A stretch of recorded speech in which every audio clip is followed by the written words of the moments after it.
Hello everyone, people seem to like my video of obscure games nobody talks about, so I decided to come up with a sequel.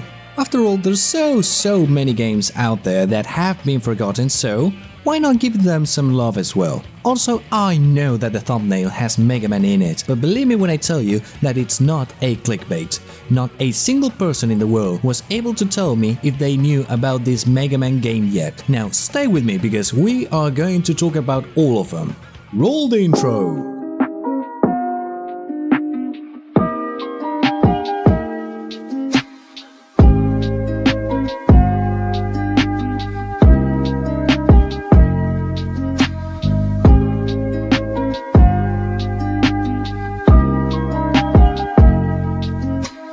Remember that if you like the video, leave a like, a comment and subscribe to my channel because it would help me a lot. Having said that, let's get back to the video. So, you've probably heard of this game before or stumbled upon it. Army Men is a franchise of war games where you play as little toy soldiers. The reason why I'm putting this game in this list is because although not many people seem to remember this franchise, its latest entry was in 2017. Yes, very recently. Unfortunately, it's a generic tower defense game for iOS and Android. Nonetheless, Army Men is a long-running franchise of shooting games with stiff controls with charming atmosphere. As I said before, you play as little toy soldiers, but these also reacted as such. For example, if you were to use a flamethrower against an enemy, this one would melt their plastic instead of getting a gory death. And if you happen to kill an enemy with your gun, the enemy would explode and spread the plastic parts all over the terrain. Gotta love the imagination of the creators of this franchise.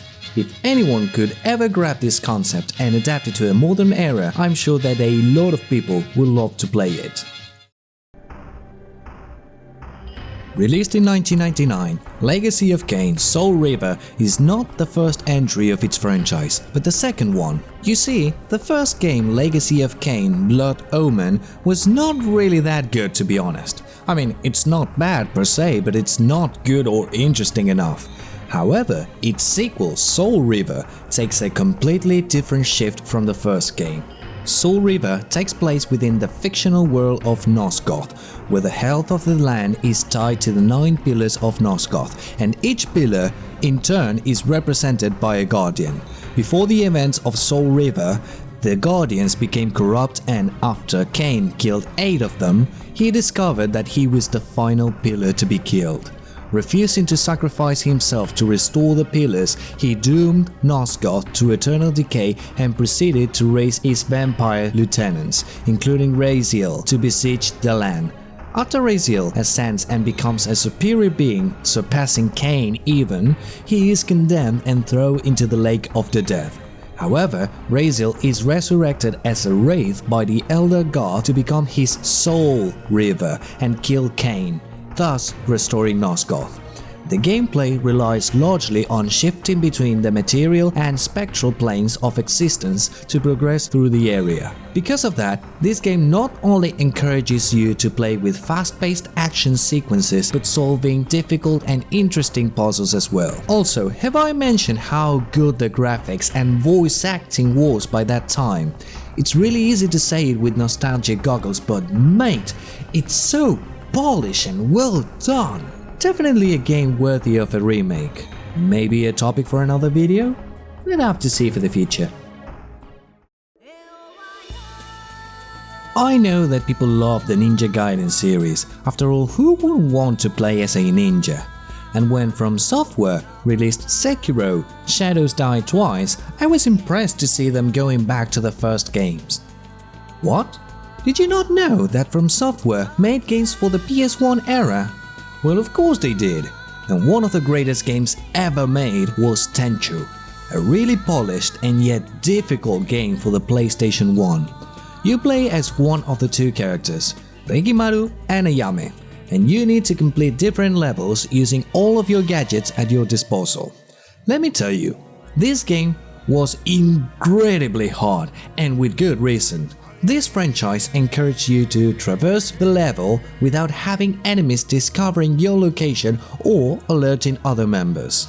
Take the basic concept of Metal Gear Solid, but add a panic attack mixed with Dark Souls gameplay difficulty. Every mission provides you with a rank. The less you got detected or the less enemies you kill to complete your objective, then the better. Nothing really stops you from slashing and killing everything in your path, but the higher your score you get, the better the rewards and items for the next missions. Also, if you wanted to stealth kill an enemy, depending on the place you choose to kill, whether it's the back, left, right or front left and front right, your character would do a different killing animation each time. Definitely really advanced for its time and a really cool game to try. It did spawn a lot of sequels after that game, but a lot of them are mediocre compared to the quality of the first game. Definitely a game that also deserves a remake. Yeah, that's it. I'm gonna do a video about it, so stay tuned. Make sure you subscribe to my channel for when that video comes out. Remember those times where the concept of remake required taking an old game and making it edgy or overly realistic? Well, would you believe me if I told you that Pitfall, yes, that Pitfall, went through that same process, but the remake ended up being surprisingly good?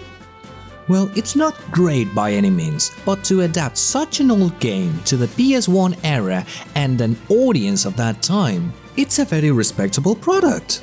Developed by Activision in 1998, this entry in the franchise sets the protagonist Pitfall Harry Jr., and I'm not kidding, that's his name, in a parallel world of Pitfall, where not only does he traverse through the jungle and temples, but also deals with mythical creatures and monsters. The game is set in a 3D environment, which allows the player to move in any direction. The character also has a much wider range of attacks, some of which must be acquired through item pickups. Also, did I mention that this game is hard? Because it is. Traps are everywhere, puzzles require not only precise movement but also tight reflexes, and the levels could drag for too long if you're not careful enough. Overall, an interesting take on the franchise who set an impressive standards for remakes of its era. Before we begin, I'm going to be honest with you. I've never got hooked on MMORPGs. However, these were quite popular when I was a kid, and while I was playing either Final Fantasy or GTA, most of my friends were playing MMORPGs. The lucky ones were on World of Warcraft, and the rest were playing obscure ones such as Lineage 2, Silk Road or Cabal Online.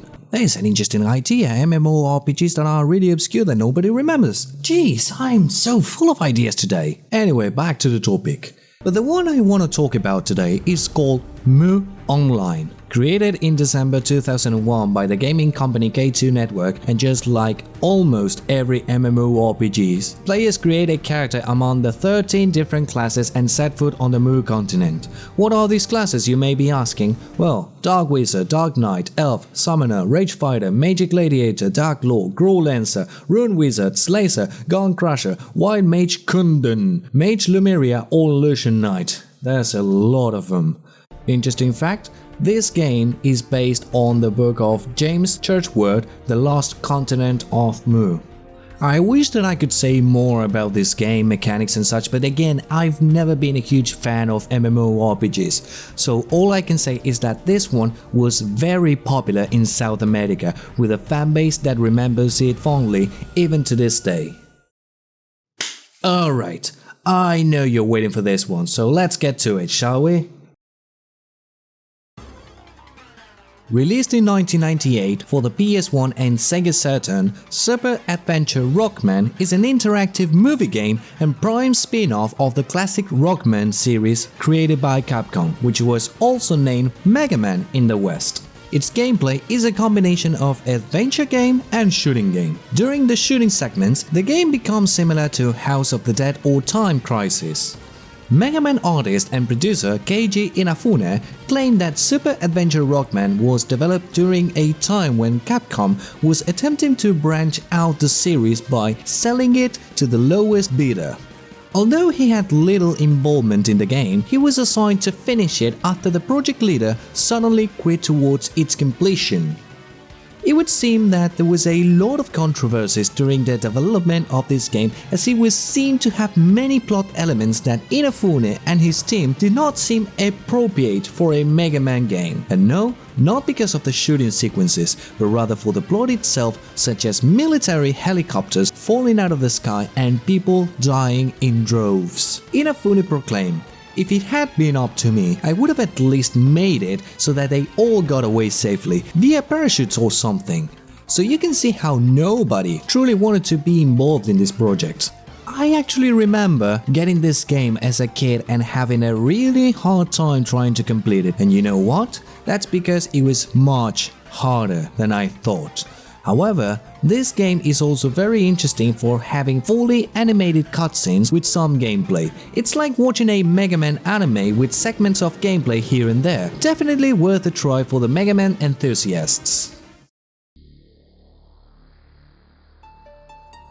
No wonder I have such a difficult personality. Look at all these hard games I used to play as a kid. You know what? You actually might think that I'm cringe. And you know what? You're absolutely fucking right. Released in 1999 by Eidos Interactive, Commandos is a stealth-oriented real-time tactics game series available for Microsoft Windows and Mac OS. The game is set in the Second World War, and you control a set of soldiers in a series of missions throughout the game.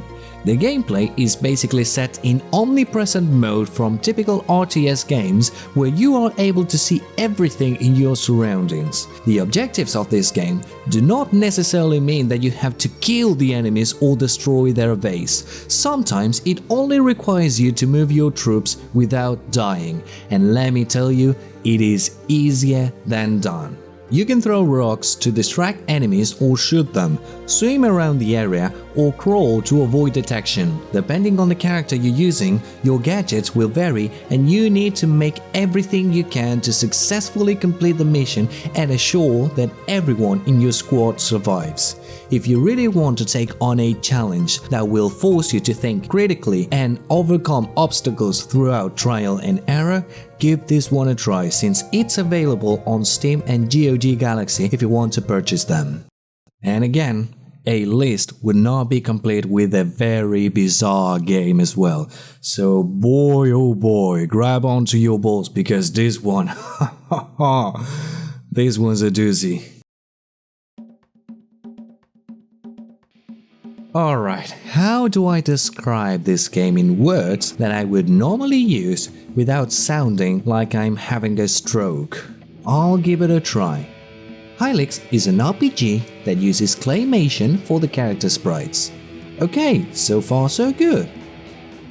No, you know what? I can't take it. That's it. That's all I can say to describe this game to you. If I actually had to describe it any further, I would have to backtrack and explain a million things from the story, so I'll prefer to say it like this. This psychedelic looking, sounding and feeling game is a mad trip. This is the closest thing that I've ever seen to a modern interpretation of that creepy game LSD Dreams Emulator, but in RPG format and a somewhat understandable story and plot. And yes, it does have a plot, but I'd rather not spoil anything, as this game is truly something else, and you really want to experience a true mind-blowing game. Not in a positive or negative way, mind you. You should definitely give this one a go. Alright, so there you have it, a part 2 of the most obscure games that I've ever played in my life. Did you know any of these games?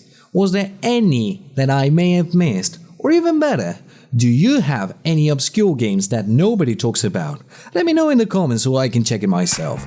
This is Wano, and thank you for watching.